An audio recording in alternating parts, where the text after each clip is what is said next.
Item 42 is Commissioner Peterman's agenda item. Thank you, President Picker. Good morning, everyone. I will be introducing item number 14, the proposed decision on the investor-owned utilities transportation electrification programs. We've talked about this decision in previous meetings, and I appreciate the Commissioners' past comments as well as their participation in the recent all-party meeting. Given the significance of this decision and the size, I do want to take a few minutes to go over at a high level what's in the proposed decision, as well as what motivated the submission of these applications and what the judges have proposed for our consideration today. This proposed decision approves with modifications 4 transportation electrification projects and 1 rate design program proposed by the 3 California largest IOUs. In total, it authorizes budgets of approximately $738 million, with a set aside of nearly $29 million for evaluation of the projects. Specifically, the PD authorizes 4 new infrastructure programs. First, it authorizes for PG&E to provide the charging infrastructure to support at least 6,500 medium-duty and heavy-duty vehicles across 700 commercial and industrial sites. It also authorizes Edison to provide the charging infrastructure to support at least 8,500 vehicles at 870 sites. It authorizes a significant portion of these sites to be in disadvantaged communities. Further, it authorizes rebates to cover 50% of the cost of chargers for transit, school buses, and facilities in disadvantaged communities.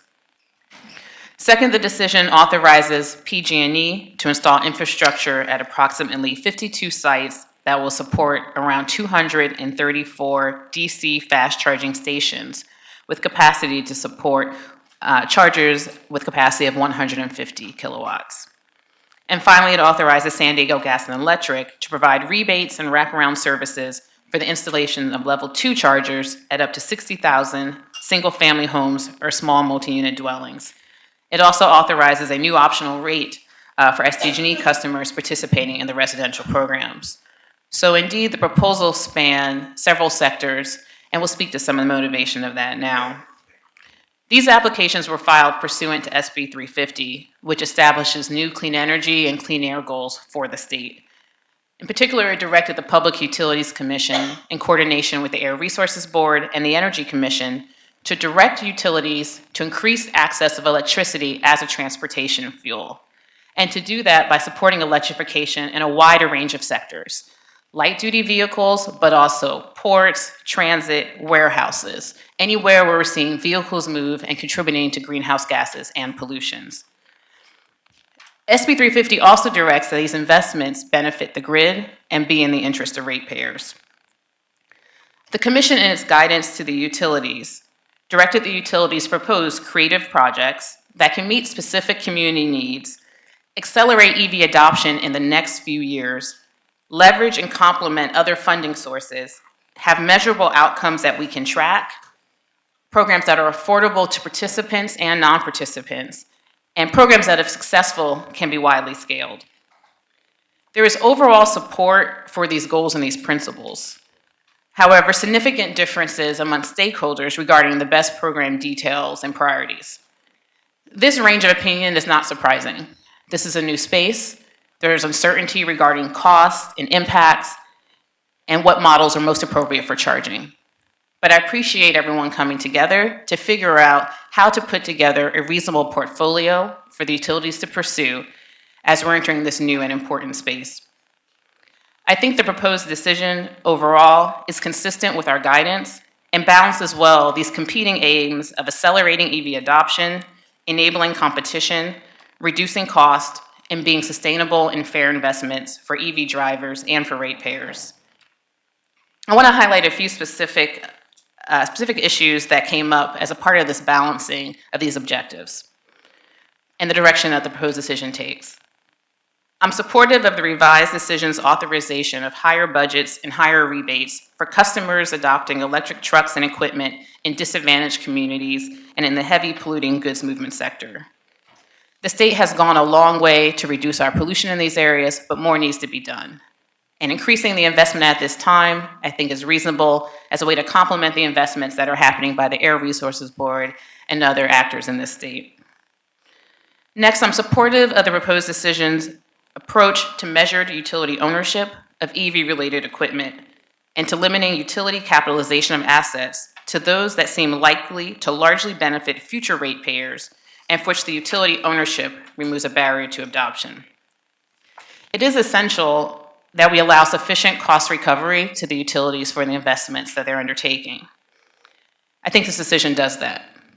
I think it also provides sufficient profit incentives to shareholders to continue their support while not hindering customer choice and minimizing incentives for other companies to invest in this space, which we need. The need to electrify is so great that it can't be done by the utilities alone, and we need to make sure that we're balancing their input with the opportunity for others as well. All of our electric utilities over the last few years have expressed enthusiasm and support for the state's electrification goals and their ability to enable them. I look forward to that enthusiasm increasing with the Commission's authorizations today, and I do believe, if committed, the utilities will be leaders in this space. Lastly, I want to comment on the disclosure from SoCal Edison at the all-party meeting last week that they overestimated their program cost by some $142 million. This is an egregious error. I'm glad the information was brought forward in the end, but such a budgeting error should not have happened in the first place, and the issue should have been identified earlier, especially given that various parties and Commission staff have questioned the validity of the numbers throughout the proceeding.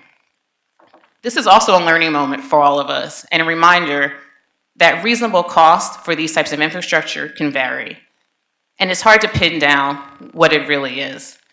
Given that, it is important to have goals and metric up front to make sure that the investments that we're doing are achieving the goals we initially established. And if they're not, revisiting that program design.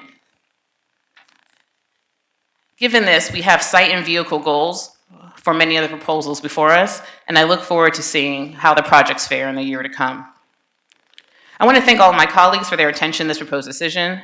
A huge thank you to Judges Cook and Goldberg for their tireless work in this area, and Judge Wong for his work on this proceeding initially. Thank you to my advisor, Jim Califoot, and the entire Transportation Electrification team in the Energy Division, including Carrie Sisto, Amy Mesrobian, Arjun Newman, and the newest member of our team, little Avery Mesrobian, Amy's new daughter. I'm sure she's getting plenty of rest now that she's not here. And I just wanted to finish up by saying thank you very much to our sister agencies for all the collaboration and work. We all have a key role to play in moving this sector forward. And thank you to the utilities and the parties for all of their activities. The hard work really begins now in the implementation of these programs. We put a lot of responsibility to the participant advisory committees to help with on-the-ground implementation and making sure these investments align well with the local realities and local planning needs. And I'll just finish up by saying I've been working on these issues now for 4 years at the Commission.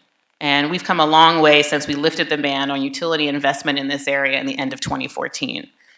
If we approve this decision, we'll have approved in the last 3 years nearly $1 billion of direct investment in electrifying the transportation sector.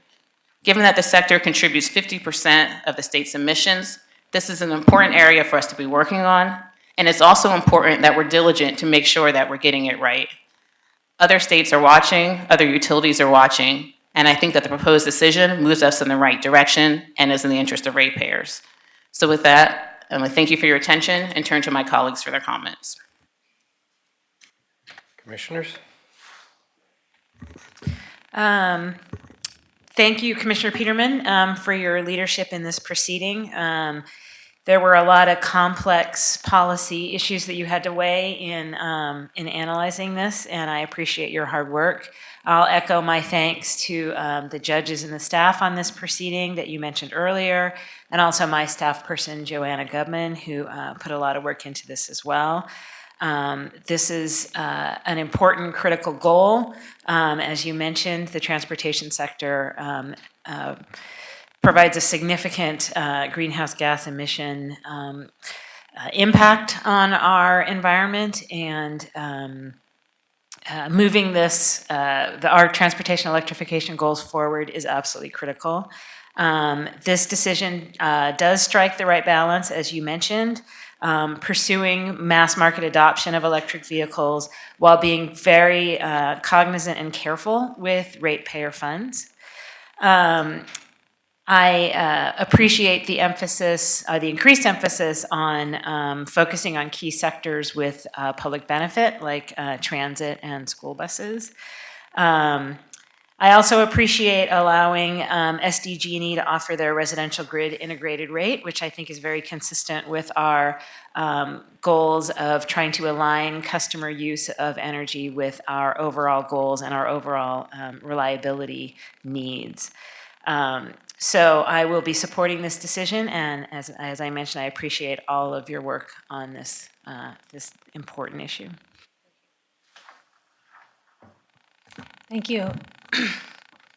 Thank you, Commissioner Peterman, for your leadership on this and all of the staff.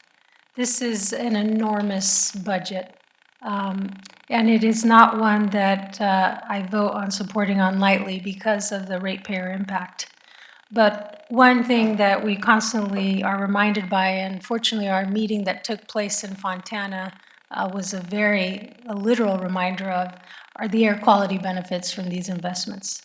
As we mentioned there, 8 out of the 10 worst air quality metro areas in the nation for ozone are in this state, and 7 out of the 10 worst for PM are in our state. We have the worst quality in the nation, unfortunately, and the majority in the service territories of our IOUs. I am most excited about the investments in PG&E and SCE's medium and heavy duty programs. Those are areas, particularly the warehouses and the ports, that will benefit entire communities. And I look forward to these utilities, and some of them have already begun the effort, particularly SCE, in working directly with these locally impacted communities. I also want to thank all the staff and their hard work, and also recognize, at least for the Office of Ratepayer Advocates and their analysis in calling out the discrepancy of the cost differentials and really raising awareness of this potential accounting issue. And finally, I too would like to encourage SDG&E to move forward with a residential program that is as robust as the other utilities. Thank you. Thank you, Commissioner Peterman. I echo what my colleague said about all the hard work and leadership that you've provided and the staff. There's a lot to support in here. I'm particularly heartened by the focus in numerous places on disadvantaged communities, both the requirement to set aside 25 to 40% of the program investment in those areas, the higher level of rebates and so forth. I'm supportive of the changes from the original PD that provide extra rebates for bus and school transit and facilities in disadvantaged communities, and that provide a greater share, higher level of investment in Edison's community. I want to say another word about San Diego Gas and Electric. The decision makes their residential charging program optional, and I want to strongly encourage them to go forward with the program. As Commissioner Peterman said, we spent a lot of time trying to figure out what the right level of incentive is to encourage utility investment while continuing to allow for competition from other players in the market. And I think the decision does give San Diego Gas and Electric enough incentive to go forward. It also provides the option of developing with a ratepayer party other performance-based incentives if the existing ones in this decision are deemed insufficient. So if this is not the best answer, we're open to other potential answers. But as Commissioner Peterman said, this is an all-hands-on-deck problem. We're not going to get there only with utility investment, but it's going to be very hard to get there without the utilities being significant partners. So I would hope and encourage SDG&E to continue going forward with the program that they've proposed. So I'll also be supporting this agenda item. I have a slightly different view than my colleague, Commissioner Rexhoff, and on the question of residential charging, I'm still struggling to understand what the future of this fast innovating field is. We're going to be discussing, at least in the TNC arena, the question of autonomous vehicles. And as we start to see more and more autonomous vehicles, I'm uncertain as to how extensively we want to invest in residential charging. I think it's an experiment. It's an expensive experiment. I think that if we see a rapid uptake of autonomous vehicles, we're going to be far more reliant on public charging. And so putting chargers in people's garages could ultimately be a mistake. I don't have a good answer to this, so I treat it as an expensive experiment. I leave it to the utility to exercise their good judgment as to whether they apply it. I don't think that the issue of incentives is strong in my mind. I think it's this larger challenge of how we deal with our very, very, very litigated processes with technologies that are advancing faster than we can almost make decisions. So with that, can I ask the clerk to call the roll? For item number 42, Commissioner Guzman Aceves. Aye. Commissioner Peterman. Aye. Commissioner Randolph. Aye. Commissioner Reshefin. Yes. President Picker. Yes. Okay, this item is adopted.